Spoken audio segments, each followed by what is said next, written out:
Looked like one former NBA referee has took the gloves off in this gambling scandal. He's exposing everybody. Guys, for this one here. Everyone believes they understand the WNBA's glamorous facade, but what truly transpired behind closed doors is far more unsettling than you might assume. Referees finally voiced their concerns about systematic pressure, a growing list of corruption accusations, and leadership that appears to be willfully disregarding the crisis at the beginning. The whistleblowers is coming out of the woodwork. Now, we know Adam Silver was pressed hard this past weekend whenever he was out at games, making an appearance, and they wasted no time at all getting him pretty much putting the camera in his face. Nothing compares to the shocking discoveries that are now coming to light, despite the WNBA dealing with crisis after controversy. Allegations made by former referees and league insiders present a very unsettling picture of the league's operations under Commissioner Kathy Angel-Burt's direction. These go beyond small complaints about missed calls or dubious decision-making. We are discussing systemic problems that call into question the league's competitive integrity at its core. And Terry Rozier was allowed to keep playing after an NBA investigation ruled that there was no NBA rules violated. What do you make of that decision now amid the FBI's allegations against him? So what happened was, because bets were placed through legalized legal betting companies, they picked up aberrational behavior around a particular game in March of 23. And so that was brought to our attention by the regulators and the betting companies. We then looked into that situation and were very transparent about it. And while there was that aberrational betting, the real statements made by these referees are completely insane. League management has reportedly put a lot of pressure on simple officials to discreetly affect game results. They are not discussing openly altering games in the manner of a sensationalized Hollywood film plot. It's far more strategic than that. Referees report getting instructions on which elite players should be shielded and which ones can be referred to as more aggressive. They discuss pre-game gatherings where specific narratives are highlighted, making it very evident what the league wants to happen on the court. How about now? We hear you now. There we go. So, Tim, how you doing? I'm doing terrific. Good morning, guys. Fantastic. Morning. Fantastic. Appreciate you for making the time. So what do you think about what's going on here? You know, I think we're just at the tip of the iceberg. I think when you talk about arrests being made by the FBI, I think the guys that are arrested are going to sit down and, be scared to death with what they're facing, and they're going to start to cooperate, and they're going to tell the FBI everything they know, and this thing is going to spread like wildfire, and you're going to... This is the section that will wow you. There is a widespread culture of dread, according to a former official who spoke anonymously out of concern for their career. Referees that disobeyed the regulations and didn't follow the unwritten guidelines ended up getting fewer assignments. Their performance evaluations would inexplicably drop. Even so, they continued to do solid, impartial work on the court. It's a traditional method of corporate intimidation. However, this is meant to be a professional sport. The athlete's abilities should determine the outcome of the sports, which should be impartial and fair. Rather than enforcing the rules equally for all, referees are being used as tools to shape storylines.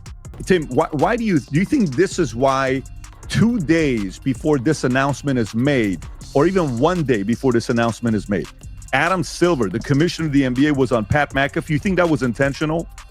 Absolutely. I think he was trying to, get ahead of the fire a little bit and talk about that they need to get gambling under control. And I think that he's going to continue to try to figure out a way, to put a lid on this. But it's going to be very difficult for him because I think this is... So Adam Silver went on Pat McAfee, I'm guessing, before all the accusations coming out. This is when things start to get really wild, though. What these referees are discussing is aptly demonstrated by the Caitlin Clark case. The physical play against her during the season escalated to heights that simply would not have been accepted if it had occurred to other players. The whistle remained silent despite opponents almost body-checking her, grabbing her jersey, and elbowing her in the face. She would be called for the smallest defensive touch in the meanwhile, frequently while making a clean play. Even casual fans began to wonder what they were truly viewing because of how blatantly clear the inconsistency was. Clark was essentially identified as someone who could be played tough without facing any repercussions, according to referees. Higher up in the league administration is said to have provided the justification for this choice.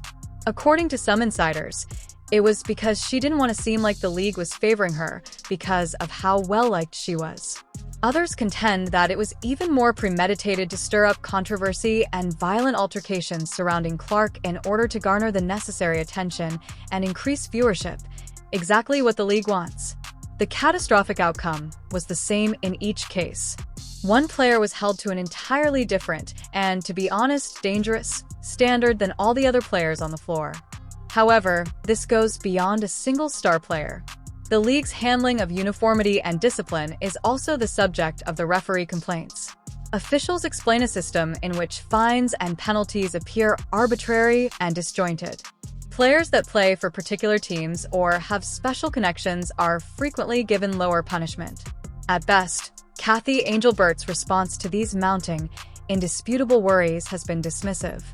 She discusses record attendance and revenue growth while utterly disregarding the valid and gravely alarming grievances regarding the league's actual operations. She naturally sidesteps questions regarding officiating disputes by using business talk like process respect and ongoing improvement. It's the type of evasive, meaningless response you get from politicians who are aware of their guilt, but believe that if they just keep talking without saying anything important, people will forget. There are also some very unsettling issues raised by the WNBA's financial links. Angel Burt was a former corporate executive, having served as CEO of Demote. Her management of the WNBA has placed a strong emphasis on sponsor partnerships and business analytics. That isn't always a bad thing, but it becomes very problematic when commercial interests obviously outweigh the integrity of competition. Referees have reported that some teams routinely receive preferential treatment, especially those with bigger markets or strong ownership ties. Before the ball even tips off, smaller market clubs feel as though they are playing a rigged game with the deck stacked against them. Unavoidably, the Wall Street Journal's examination of civil rights abuses pertaining to Clark's care marked a turning point. It is not common for major media outlets to broadcast such grave claims. Before sharing their findings with the public, they carry out a great deal of study and interviewing. Major improvements ought to have been implemented right away because such a reputable journal felt comfortable enough to expose the league's possibly discriminatory practices. Rather, Angel Burt's office released a basic, uninteresting statement, seemingly hoping the incident would go away on its own. That provides you with all the information you require regarding her current priorities. League insiders talk about a poisonous workplace where raising concerns about these problems might jeopardize your career. This tremendous pressure is not limited to referees. In private, coaches have voiced their displeasure at being informed which players should receive more playing time or which plot points to highlight in conversations with the media. The league office wants to preserve certain perceived competitive balances or market dynamics, therefore team leaders discuss being overruled on important personnel choices. This degree of micromanagement completely undermines the genuineness that initially draws people to sports. Everything is made even more worrisome and frightening by the links to the gaming issue. You've got a real risk when referees are thought to have the ability to sway game results through selective enforcement, and there is proof that betting trends occasionally appear to foretell contentious calls before they ever occur. The WNBA appears committed to acting as though it is exempt from the same gambling-related problems that the NBA is currently facing. Regarding the implementation of more robust protections and transparency measures that would actually defend the league's integrity, Angel Berg has remained conspicuously silent. As one might anticipate, player reactions to these increasingly damaging disclosures have been mixed. Frustrated that factors completely outside of their control are influencing their careers, some veterans are finally speaking out. Others keep quiet out of fear of reprisals or the possibility of missing out on lucrative endorsement deals. Due to their lack of experience in a properly managed, equitable professional league, younger players frequently aren't even aware of how unusual the scenario is. This degree of involvement and irregularity may potentially be perceived by them as the norm. It's a damning comparison to other professional sports leagues. Although there are undoubtedly problems in the NFL, Referee assignments and performance reviews are managed much more openly. The NBA has sincerely attempted to clarify contentious calls and acknowledge errors in public. MLB has comprehensive policies in place for rule enforcement and discipline. Under Kathy Angelbert's direction, the WNBA functions less like a well-established sports organization that is genuinely dedicated to fair competition and more like a startup that is desperately defending its brand. More established professional groups would never tolerate the secrecy and lack of responsibility. According to reports, television partners are becoming more and more alarmed by the officiating scandals engulfing the league. Networks need viewers to believe that what they're witnessing is fair and real since they spend a lot of money for the privilege to broadcast. The credibility of the product is severely harmed when social media goes wild following every game with videos that clearly show missed calls or inconsistent enforcement. The league administration has been subtly pressured by broadcasters to address these structural problems. However, Angelbert seems more focused on meeting financial goals than addressing underlying structural issues. Surprisingly, the referee union has remained silent for the most part during this growing dispute. Some officials who have courageously come out done so only after quitting the league, which strongly implies that they were afraid of reprisals while they were still there. In addition to vigorously defending its members, the union need also be advocating for fair performance criteria and open assignment procedures. Rather, there has largely been quiet. This indicates that the union is either too weak to adequately represent its members or that it is participating in the alleged corruption. The league's future is not well served by either choice. The operational culture they have witnessed has caused genuine shock among international referees who have officiated WNBA games. Referees aren't under any pressure to favor particular results, and calls are evaluated impartially in the far more professional atmosphere described by officials who work in European leagues or FIA events.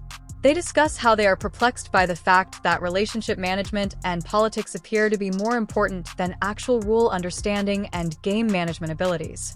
As a result, the WNBA's standing in global basketball circles has suffered significantly. It is evident from Anglebert's handling of these issues that she has a corporate management experience rather than a strong basketball background. She views concerns about competition integrity as simple public relations issues that call for message tactics rather than the essential changes that must be made. She entirely avoids raising serious concerns about justice and accountability in her public remarks, which are replete with platitudes about empowerment and progress. While players and supporters are in dire need of honest leadership, this is corporate double talk. Given that the league is presently engaged in negotiations for a new collective bargaining agreement, the timing of these referee announcements is especially noteworthy.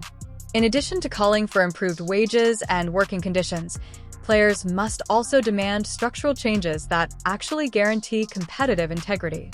If games are being rigged and careers are being influenced by things that are completely unrelated to on-court performance, what good is a larger salary? Any new deal must unquestionably have provisions for accountability and openness that are non-negotiable for the players' union. The league's financial expansion during Angelbert's leadership is cited by some of her supporters. Media deals have undoubtedly improved, revenue has increased, and expansion teams are being added. These are admirable achievements, but they don't justify the purported corruption and poor management that are harming the rival goods. It is possible to expand a business while upholding moral principles. There is no mutual exclusion between the two. Angelbert's basic flaw is his belief that all other things are either justified or excused by business success. These referee disclosures have sparked an impassioned response from the fan base. People frequently share their personal thoughts on questionable trends and the officiating of sports on social media. Fans have made spreadsheets that count the number of fouls called per player, examined shooting foul disparities between teams, and painstakingly recorded situations in which identical plays were called differently, depending on who made them. This type of grassroots data analysis is damaging because it makes it abundantly evident that the issues are real. They can be measured and are genuine. The most obvious illustration of the larger purported corruption problems is still Clark's predicament. Referees routinely and mysteriously ignored the unprecedented physical assault that characterized her rookie season. The league hires athletes for social media posts rather than risky actions that would have destroyed her career. It was an obvious message. It was more important to preserve the league's reputation than its players. That is a basic breach of the duties expected of a commissioner. Whether anything will change at all is the question at hand. Referee disclosures are significant, but they must result in real, long-lasting changes. The league requires impartial officiating oversight.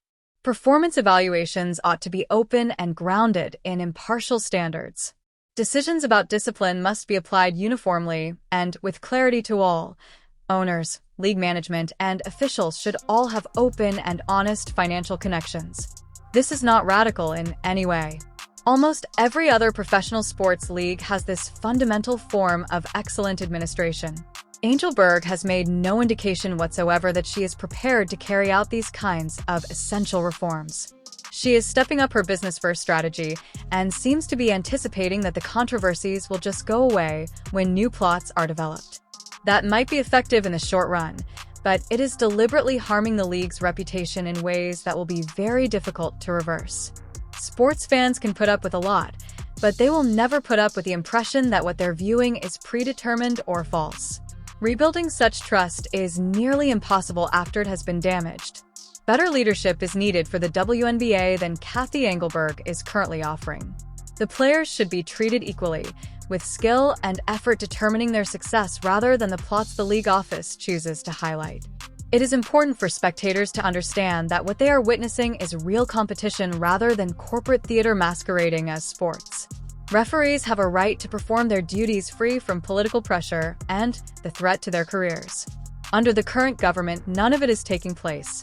And that represents a serious breakdown in top-level leadership.